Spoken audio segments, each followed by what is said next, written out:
ಏನು ತೊಂದರೆ ಆಗ್ಬಿಡುತ್ತೆ ಸರ್. ಯಡಿಯೂರಪ್ಪನವರಿದ್ರು, ಸಿದ್ದರಾಮಯ್ಯನವರಿದ್ರು, ಇನ್ನೊಬ್ಬರಿದ್ರು, ತಾವೇ ಆದರೂ ಕೂಡ ಈ ಸ್ಥಾನಕ್ಕೆ ಬಂದ ತಕ್ಷಣ ಇವ್ರ ಸುತ್ತ ಕೆಲವರು ಸೇರ್ಕೊಂಡ್ಬಿಡ್ತಾರೆ. ನಾನು ಸಿದ್ದರಾಮಯ್ಯನವರಿದ್ದಾಗ ಬಹಿರಂಗವಾಗಿ ಹೇಳಿದ್ದೆ, ನಿಷ್ಠೂರಕ್ಕೂ ಒಳಗಾಗಿದ್ದೆ. ಅವರಿಗೆ ಬ್ಯಾಂಡ್ ಸೆಟ್ನವರು ಅಂತ ಕರೀತಾರೆ. ಯಾರು ಮುಖ್ಯಮಂತ್ರಿ ಇದ್ರು, ಯಾವ ಪಾರ್ಟಿ ಇದ್ರು, ಈ ಬ್ಯಾಂಡ್ ಸೆಟ್ ಕಾಟ ತಪ್ಪಿದ್ದೇ ಅಲ್ಲ. ಅವರು ನಾಯಕರಿಗೆ ಖುಷಿ ಆಗಂಗೆ ಬ್ಯಾಂಡ್ ಬಾರಿಸ್ಬಿಟ್ಟು ಅವ್ರ ಬಕ್ಷಿಸ್ ಏನಿರುತ್ತೆ ತಗೊಂಡು ಇವ್ರಿಗೆ ಕಣ್ಣು ಕಾಣದಂತೆ ಕಿವಿನೂ ಕೇಳದಂತೆ ಸಾರು ನಾಶ ಮಾಡಿ ಹೊರಟು ಬಿಡ್ತಾರೆ. ಅನೇಕ ಜನ ಮಹಾ ನಾಯಕರುಗಳೆಲ್ಲ ಇದಕ್ಕೆ ಬಲಿ ಆಗಿಬಿಟ್ಟಿದ್ದಾರೆ.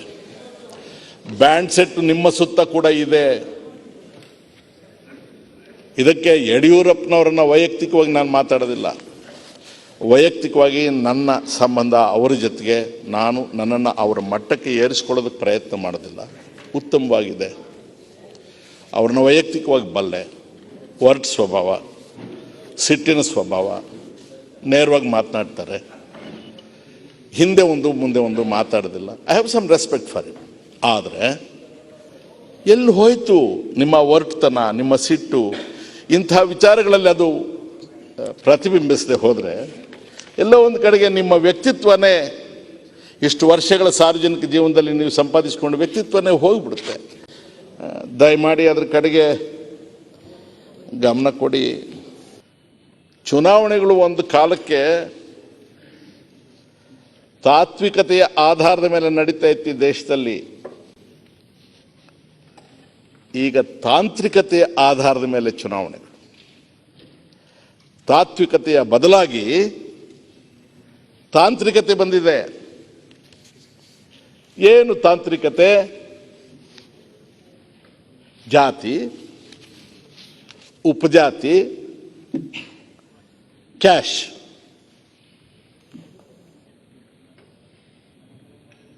ಅಧ್ಯಕ್ಷರೇ, ಈ ಸದನಕ್ಕೆ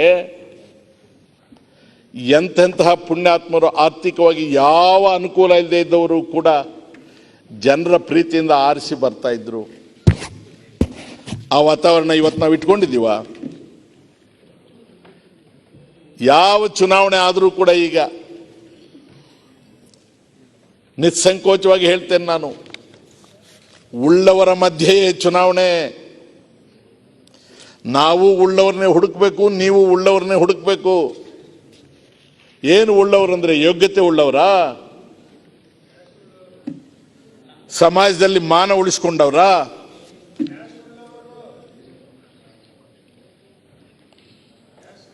ಅಂದ್ರೆ ವಿಧಾನಸಭೆ, ಲೋಕಸಭೆ ಬಂಡವಾಳ ವಿನಿಮಯ ಕೇಂದ್ರಗಳ? ಮತ್ತಿದಕ್ಕೆ ಕೆಲವರು ಎಕ್ಸ್ಪರ್ಟ್ಸು,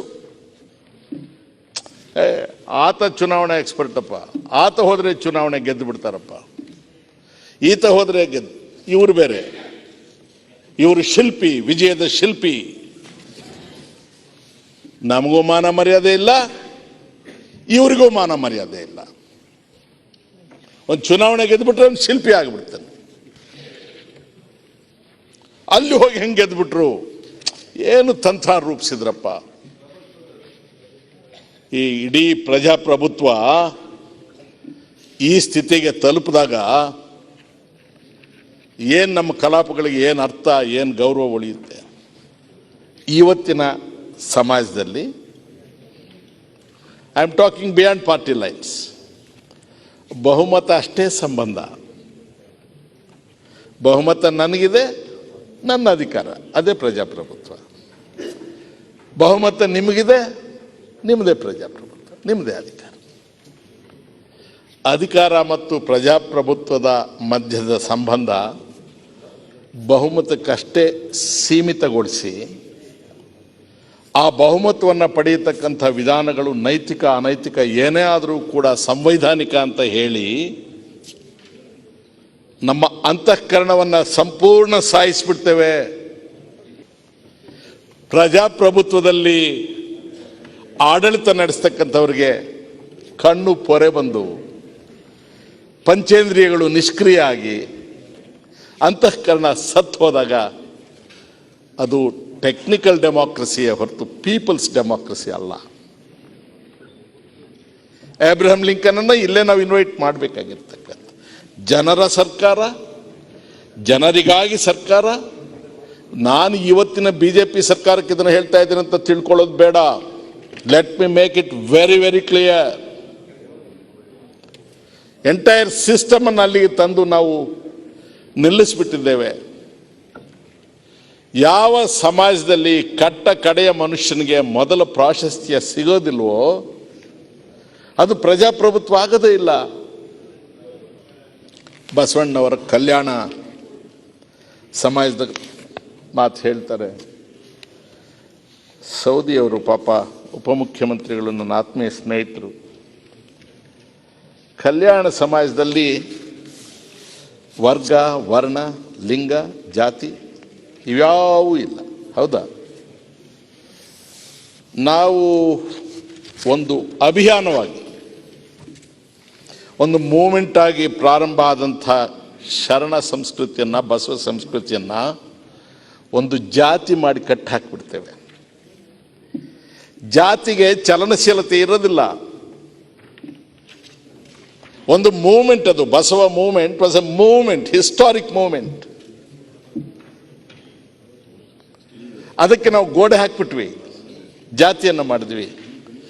ಬಸವೇಶ್ವರನನ್ನು ನಾವು ಉಪಯೋಗ ಮಾಡಿಕೊಂಡು ಬಸವೇಶ್ವರ ಹೇಳಿದ್ದಕ್ಕೆ ತದ್ವಿರುದ್ಧ ಮಾಡೋದಕ್ಕೆ ನಾವು ಈಗ ಸೀಮಿತ ಆಗಿಬಿಟ್ಟಿದೆ. ಹೌದಾ ಎಚ್ ಕೆ ಪಾಟೀಲ್? ನಮಗೆ ಕೋಲಾರದ ಕಡೆಯವರಿಗೆ ಬಸವನ ಪರಿಚಯ ಕಡಿಮೆ.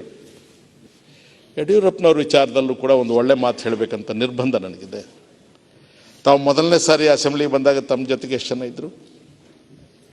ಶಿಕಾರಿಪುರದ ಮುನ್ಸಿಪಲ್ ಅಧ್ಯಕ್ಷಗಿರಿಯಿಂದ ಅಸೆಂಬ್ಲಿಗೆ ವೆಂಕಟಪ್ಪನವರನ್ನು ಪರಾಭವಗೊಳಿಸಿ ತಾವು ಬಂದ್ರಿ. ನಂತರದ ದಿನಗಳಲ್ಲಿ ಏಳು ಬೀಳುಗಳನ್ನು ಎಲ್ಲ ನೋಡಿದ್ದೀರಿ. ನಿಮಗೆ ಒಂದು ಪುಸ್ತಕ ರಿಲೀಸ್ ಮಾಡುವಾಗ ನಿಮ್ಮ ಜೊತೆಗೆ ಬಂದು ನಾನು ಹೇಳಿದ್ದೆ, ಇವತ್ತು ಕೂಡ ನಾನು ಆವತ್ತು ನಿಮ್ಮ ಬಗ್ಗೆ ಆಡಿರ್ತಕ್ಕಂಥ ಮಾತುಗಳಿಗೆ ಬದ್ಧನಾಗಿದ್ದೇನೆ. ಆದರೆ ಬ್ಯಾಂಡ್ ಸೆಟ್ ವಿಚಾರದಲ್ಲಿ ಹುಷಾರಾಗಿರಿ. ಅಧಿಕಾರ ಶಾಶ್ವತ ಅಲ್ಲ. ಈಗ ದಿವಸ ನಿಮಗೆ ಕಾಣಿಸ್ಕೊಳ್ಳೋರು ಯಾರೂ ಕೂಡ ಅಧಿಕಾರ ಕೈ ಬಿಟ್ಟ ಮೇಲೆ ಕಾಣೋದಿಲ್ಲ.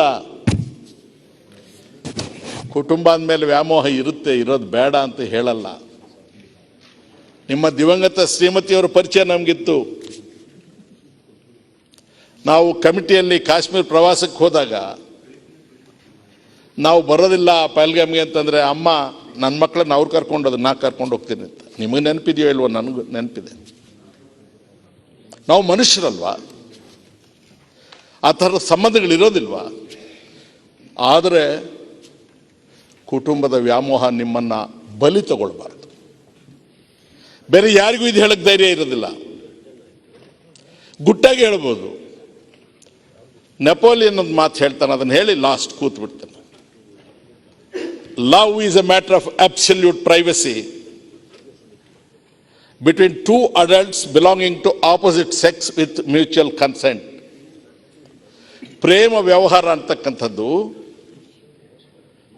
ಒಂದು ಸ್ತ್ರೀ ಮತ್ತು ಒಬ್ಬ ಪುರುಷನ ಮಧ್ಯೆ ಸಂಪೂರ್ಣ ಅಂತರಂಗದಲ್ಲಿ ಪರಸ್ಪರ ಒಪ್ಪಂದದಿಂದ ನಡೆಯತಕ್ಕಂಥ ಒಂದು ಪ್ರೈವೇಟ್ ವ್ಯವಹಾರ.